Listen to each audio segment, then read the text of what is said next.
Perfect. How long? You probably found yourself asking this question a lot over the past 3 weeks. I'm Ashley. I'm a small group leader for the juniors and seniors, and I'm excited to dive into Psalm 13 with you today. You probably know this by now, but the book of Psalms is a book of prayers and poems that was developed for God's people. Now, most of these poems can be broken into two main categories. We have the poems of lament, and we have the poems of praise. The poems of lament, those are categorized by pain and confusion and anger, but the Psalms of praise, now those are marked by joy and celebration. Now, if you've read Psalm 13 yet, you can probably guess that it's a psalm of lament. We see that after the first couple of lines. And it's broken into three main sections I want to talk about today. So we have verses 1 and 2, verses 3 and 4, and 5 and 6. So verses 1 and 2 would be the complaints or the problem. Then we have verses 3 and 4, which would be the prayer, and verses 5 and 6 that wrap up with the praise. Let's dive in and read it together. How long, O Lord, will you forget me forever? How long will you hide your face from me? How long must I take counsel in my soul and have sorrow in my heart all the day? How long shall my enemy be exalted over me? Consider and answer me, O Lord my God. Light up my eyes, lest I sleep the sleep of death, lest my enemies say I have prevailed over him, lest my foes rejoice because I am shaken. But I have trusted in your steadfast love. My heart shall rejoice in your salvation. I will sing to the Lord because he has dealt bountifully with me.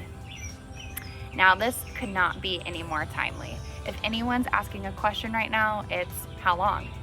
How long is this quarantine gonna last? How long do I have to be locked up with my siblings? How long before I can go back to school, before I can see my friends? How long before I'm not scared anymore?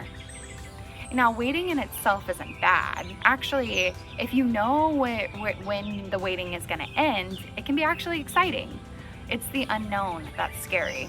Now, I don't know about you, but I feel like I can endure anything if I know when it's gonna end. A hard workout, feeling homesick, sickness in general. It's the times of unknown that make us cry out, how long? David, the author of this psalm, he knew the unknown. David knew pain.